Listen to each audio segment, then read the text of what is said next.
Welcome to the Love Justice Podcast, where we hear from different voices who are joining us in the fight against modern-day slavery.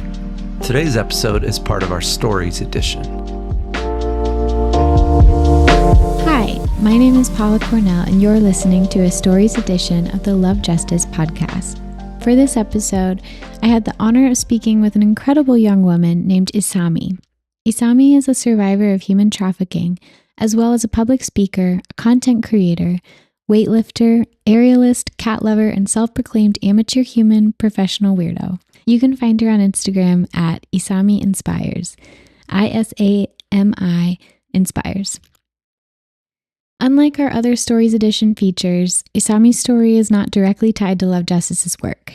She was not intercepted by our teams, nor is she a monitor with us, though she is a friend of a former staff member. But her experiences offer a unique perspective on a kind of trafficking that isn't talked about as much, familial trafficking, and a rare glimpse into the healing journey for survivors. Her voice is a powerful one, and I hope her story increases your understanding, grows your compassion, and inspires you to take the next step in the fight against human trafficking. I grew up in Japan. My parents were there as missionaries. My dad was from Japan. He's recently passed away. My mom was from the U.S. and came over as a single missionary and met my dad over there. And so together they had somewhat of a ministry until I was about 15, and things got a little shady from there. But about the time I was around 9 years old, we had someone attending that church that was still around at the time. And this person took a liking to me. They were an adult. They were married in a committed relationship, but they were a very skilled pianist. And so they became our church pianist very quickly and wanted to be around all the kids all the time. So people just thought they were great with kids. But it wasn't too long after that this person had gained my trust that the sexual abuse started to happen. And what was really hard to accept, even as an adult looking back, is that my mother was fully aware of what was going on.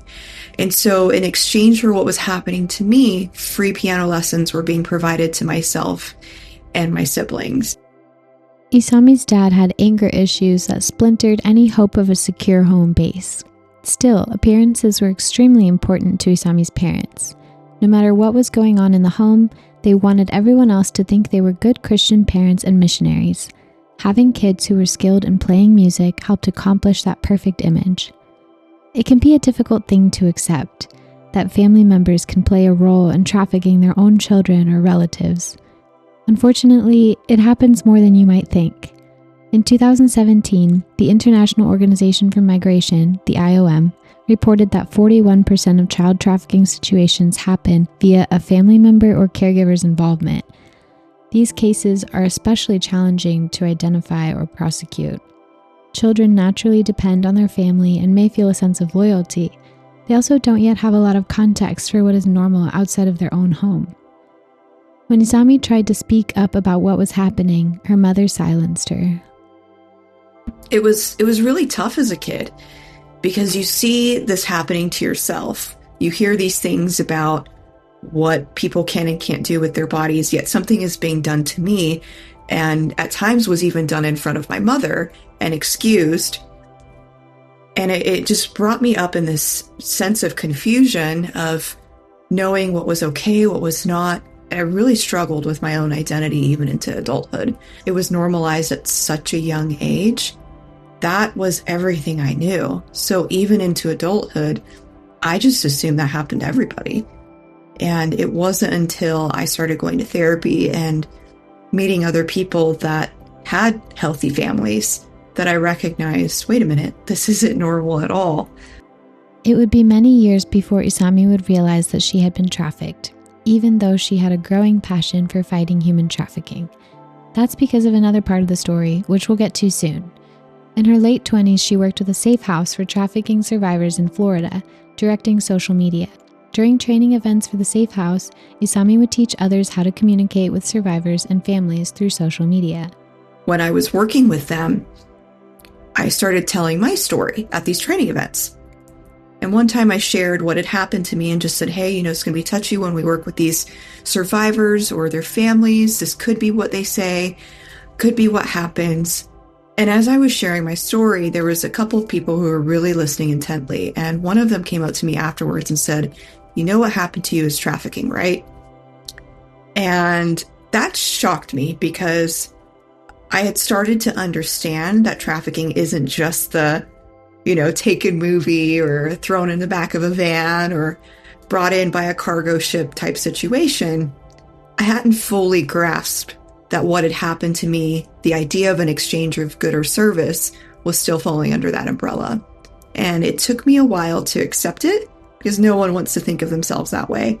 But once I did, it did bring a lot of freedom because I could finally start to heal what I could finally put a name to what happened to me.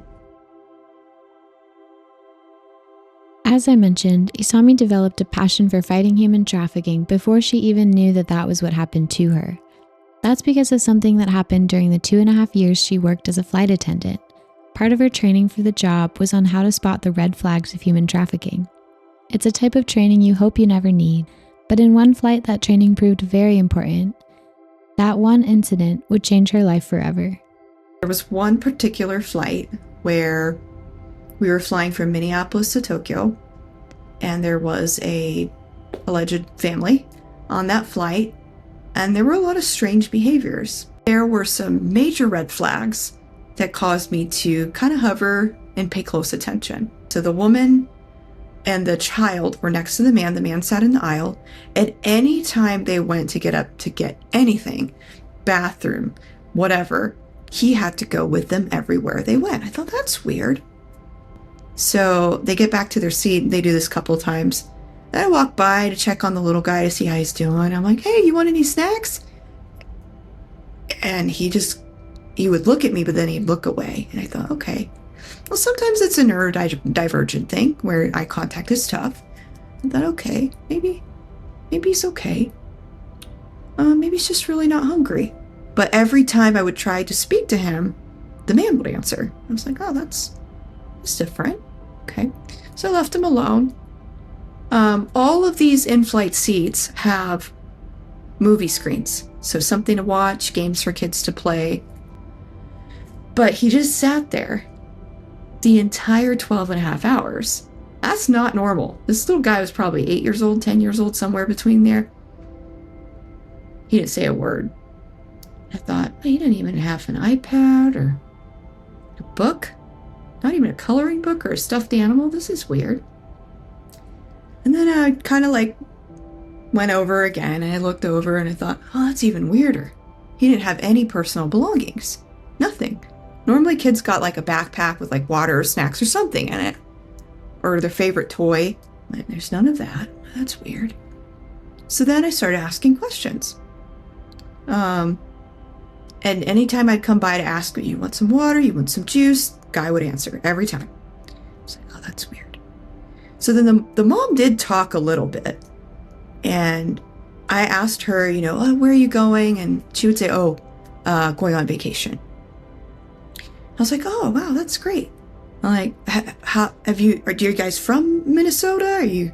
Where are you guys going? And she's like, oh yeah, we live in Minnesota. He was born and raised there. I'm like, oh, that's great. And I guess she was originally from Thailand. I don't think the son was the guy's biological son. And I was like, oh, interesting. Well, later, another flight attendant came by because I told them, I was like, something feels off about this family. And she went by to ask the husband what they were doing. He's like, oh yeah, we're going back home. I'm like, well, I thought they were going on vacation. The stories weren't aligning. And another flight attendant came by and tried to talk to the boy. And he goes, oh yeah, he doesn't speak English. I'm like, well, I thought you said he was born and raised in the U.S. and went to school in the U.S. That's weird. So either he's not going to school and talking to other kids, or something's really off here. I want to pause to point out that these red flags Isami mentions are all things that Love Justice's monitors look for and commonly see. Someone speaking for another person, like that man did, is the reason our monitors often separate people for individual interviews. Not having personal belongings can be a trafficker's means of ensuring a victim is dependent on them. Stories not aligning is a classic sign of deception. She was right to notice these things, but there was only so much that Isami could do. So I call up to the flight deck and I say, hey, heads up, got this family sitting in this row, this seat. And I'm suspecting some human trafficking here. Recently, through our training, these are the details, not allowed to speak, not allowed to have personal items, not allowed to use the restroom, mismatched stories where they're going. Just things are not aligning. What can we do? And the response was, it's probably just nothing. And they're probably going on vacation, so let's not ruin it. And I thought, I have no way of calling the ground people. You do, but are you sure? Because something's just not right here. And he's like, no. We're fine. We don't need to call anybody. So at the very end of the flight, putting the stuff away, and then the plane lands.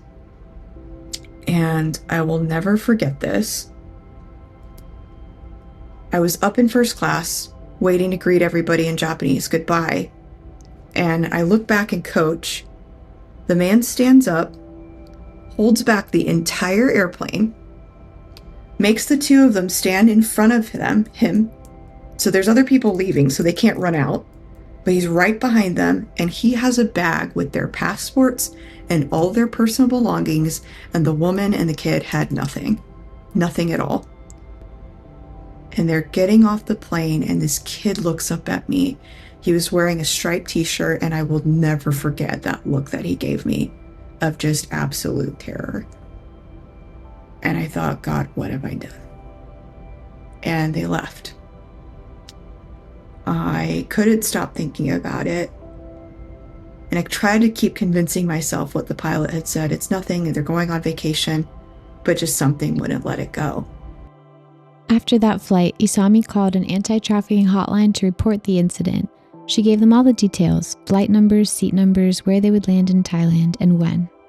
They said, thanks for calling, but there's very different laws once they get into Thailand, so we would need to contact their police and get them involved. And to be honest, I don't really know if there's anything we can do. And if you've ever experienced a car accident, or if you've heard a gunshot or fireworks go off, that ringing sound in your ears where it's just complete silence, but that painfully piercing noise, that's what I heard probably for the next month. And it haunted me. I didn't sleep. It's been years, and I feel like I've finally come to the place where I've made peace with that. There is still that self-blame, if I'm being honest, of what could I have done differently. But that's what pushed me to look into other organizations. That's what really pushed me into, this is what I'm going to dedicate my life to. If I couldn't help that little kid, if I couldn't help him and his mom get out of whatever hell they had to go through, then maybe there's one other person I can help. And that's what really pushed me into becoming vocal, talking about it, and then ultimately what led me to be a social media volunteer director at a safe house. It's a heartbreaking story, but it started a ripple of change in and through Isami that would impact many more lives for good. As mentioned before, it was during that time Isami volunteered at the safe house that she realized she too had been trafficked. Being able to name what had happened to her as a child was a huge step toward healing, and that personal healing would put her in a position to encourage healing in others too. Since Love Justice's work is primarily preventive, we don't talk very much about what it's like for survivors to journey through the healing process. Isami's story gives an important window into that experience. I first admitted out loud to a counselor, not really he was a pastor, but he was a counselor back in 2014 that the sexual abuse had happened to me. That's over 10 years ago. And it all started because I recognized that I was having a problem with anger. And I had lashed out at someone, and the way I responded was totally uncalled for. And I apologized, but it made me become afraid of myself, where I didn't know where this was coming from. Why I'm normally really soft-spoken. I can be a goofball, but normally I'm pretty soft-spoken when I talk to people, and all of a sudden this person I didn't recognize came out. And that person reminded me of my dad, who had an extreme anger problem. And I thought, oh my God, like, who is this? I don't even know. So I went to the counselor to talk about it. And before we even dove into the anger, one of his first questions was, have you ever been sexually abused? And I lost it. I just started crying, and I told maybe like 2 people ever, but I was so ashamed because I thought that was like my fault, or I had somehow warranted on that myself. I look back and think about it, a 9-year-old kid, that's ridiculous, but that's how I thought at the time, like, oh, this was my fault. And so that got brought to light. And it wasn't until January of 2018, after I left the psychiatric facility, that I saw a therapist and intensely we're talking twice a week. My work was covering the insurance, thankfully, but I was meeting with this therapist twice a week at one point because it was so heavy and it had taken up so much space in my life. And I did pretty intense therapy for about 6 months, and then it was more of a routine basis for another 1.5 years. And since then, I've been with various other therapists that have done EMDR. For the longest time, I was in denial, so much denial. It was easier to say things like, oh, maybe my mom didn't know any better, even though it happened in front of her. Well, maybe she did really care, and maybe she would be sorry, even though I confronted her about it as an adult, and there was no remorse at all. But it has been really tough to make peace with that. And I think a lot of therapy, a lot of talking to other survivors, and just really connecting. Even through social media, I've met so many other people who've been through the same thing. They just didn't know what to call it. And knowing that I'm not alone has really helped me come to peace. And knowing that, this isn't the end for me. What happened to me was not my fault, and it wasn't my choice. That's given me so much more freedom and power to speak about that. But it is really empowering to be able to do that work, and it's tough, it's hard, but to get to that point of like, oh, you know what? The story I share is no longer an embarrassment, and it doesn't belong to anybody else. A story that I share doesn't belong to my abuser. That person may not even remember me. I hope they remember my face and never do that again. But to me, it's my story, and I get to share it, and I get to tell it, because that's something no one can take away. One beautiful part of Isami's healing journey was changing her name. The name she was given at birth carried a lot of identity issues for her. It was not a Japanese name, even though she was born and raised in Japan. The Japanese language uses kanji and hiragana characters, but it has a completely different set of characters for foreign words, called katakana. So every time her non-Japanese birth name was written, it stood out as foreign. That was the identity I carried my whole life, is you don't belong, you should feel uncomfortable wherever you are, and you shouldn't take up any space. And especially with what happened to me with sexual abuse, it was like a consistent reminder that stay quiet, don't say anything, your voice has no weight to it. No one will listen. Stay in your corner. And I carried that for so long. There was just so much shame. And I started to think about it. I thought, well, who decides what my name is?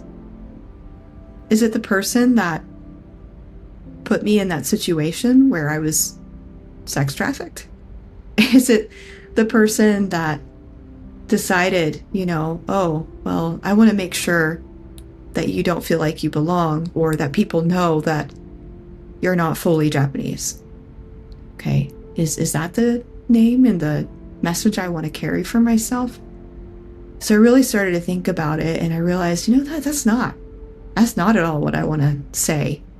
And this idea of my story being unclean or dirty or not good enough, that identity that I had carried for so long. what better way to change that into something beautiful? And so that's why I chose the name Isami. It's two kanji characters. One is for courage and one is for beautiful. And that's what makes my name. Isami choosing a new name reminded me of how God renames people in the Bible when he brings them into a new season or calling. Abram and Sarai became Abraham and Sarah. Simon became Peter. Saul became Paul. It's a powerful marker of a new identity. We don't choose our names at birth. We don't choose our families or the circumstances we grow up in. There are plenty of things out of our control, but we can choose how we respond. Isami longed for a healthy family dynamic, but when she accepted that some things wouldn't change, she found family in a different way. So I see my parents fighting. There's physical abuse towards us kids, between them, so domestic violence. There was just never any peace in the home. And I would think, oh man, it'd be nice if we were able to not fight on my birthday, or nobody would hurt each other on Christmas. And you see all these things and you want that. And I think even as an adult, even though you know it's dysfunctional, you still try to reach for all you know is family. And I think it's why it's so hard for survivors especially to leave that dynamic and cut ties, even though they know it's probably the best option for themselves and their kids. Or they go right back to it because it's all they know. And they try to create this thing of like, oh, well, I've changed. So maybe my parents have changed. Or this family or this uncle or this whoever did this thing maybe they've changed. And so I want to experience a healthy relationship. In my case, no matter what I gave, it was never enough. It was never going to be a point where my parents fully accepted me for who I was, or my mom even acknowledged what she did. And I realized that if I waited around for some sort of apology to live a fulfilling life, I was never going to live at all. I was going to forever be stuck in this cycle of wishing and waiting and hoping. But I can also empathize with myself back then of, hey, you just wanted peace. You wanted a family.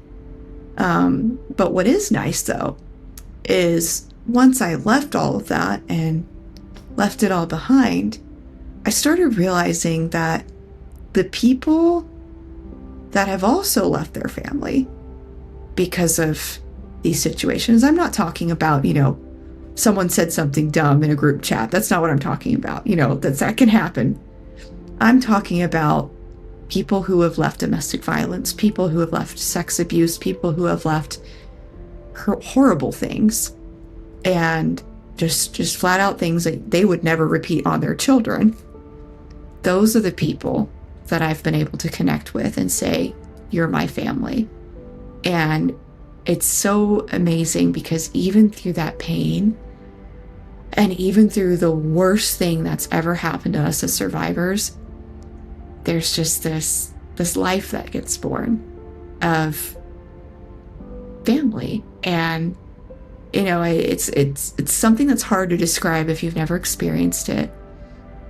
But knowing that there is someone that gets it, and someone that's not going to abandon you and is not scared or think what happened to you is shameful, that's an incredible thing. And it seems to be everywhere I've moved, and now I live in Utah, and I have people in my life that I would consider family.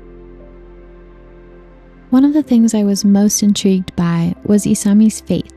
Of course, God is bigger than our human failings and church failings, but I've seen so many people walk away from God because of hurtful things done in or through churches.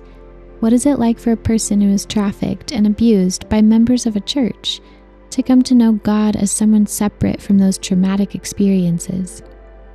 The church she grew up in taught that a simple acceptance of Jesus would get you to heaven, but then held rigid expectations that instilled a sense of fear, almost as if you could earn or lose your salvation based on the clothes you wear, the music you listen to, the language you use.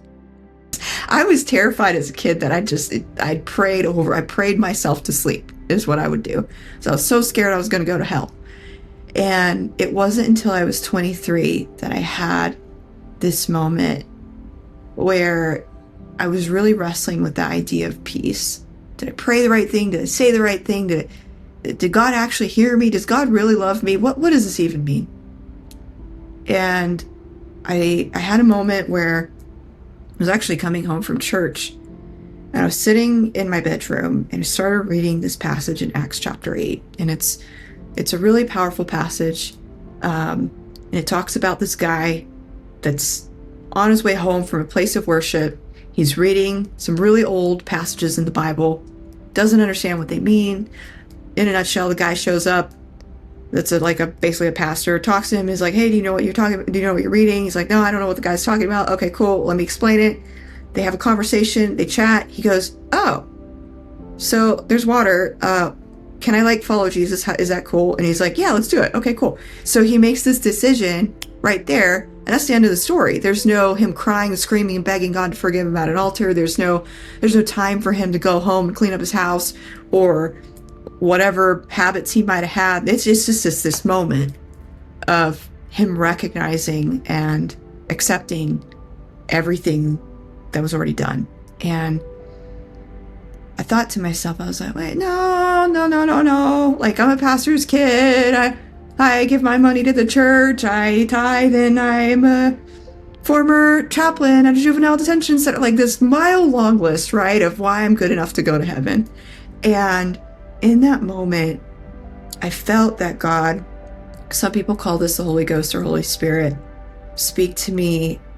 And it wasn't an audible voice, but it was just sense of clarity of hey, nice list, but you do realize you're forgetting one very crucial thing on that. And that's, where's Jesus? Where am I on this? And I thought, wow, I've done a lot, but not once have I ever taken that responsibility, that just heavy burden of am I good enough? And left it in the hands of God that says he loves me. And it wasn't a prayer. It wasn't these things that I read on these gospel tracts my whole life. It wasn't this come to our altar moment. It was just wow, maybe God does love me. And whatever it is that God has in mind for me, that's what I'm going to choose. And that's what I believe. There wasn't anything like angels singing. But what happened was just this sense of calm. It's not in my control anymore. It's nothing to do with me. And I think from there has been a pretty intensive unlearning. There's still a lot that I'm unlearning. And it seems like it's been a never-ending cycle of very humbling experiences, but ones that have brought so much life. Isami's healing journey through therapy, faith, community, etc. has brought her to a place where she is able to offer encouragement and compassion to those walking through something similar. Listen as she speaks from her heart. I really hope someone hears this and maybe they see their story and they recognize that whatever heavy, I remember carrying that. Oh, and when you carry that alone, it affects every part of your life. And I don't know why I feel compelled to say this, but there might be, and I don't have kids, but there might be a mom out there who hears this and has kids of their own, and maybe something that you struggle with is anger. Maybe you're a dad and you've struggled with that, and you think to yourself, oh, I've done this again. I don't want to do this again. I really want to encourage you. If something like that has happened to you, whether it's sexual abuse or physical abuse, I want you to know that your story and that shame that you carry, that cycle that is living through you, it does not need to be there. It doesn't need to be the final say. What happened to you is not your fault. And if you are seeing that, And I've seen this with families that I've worked with before, that shame of, oh, I wish I could do better. Well, what's wrong with me? Maybe it's time to be honest with yourself.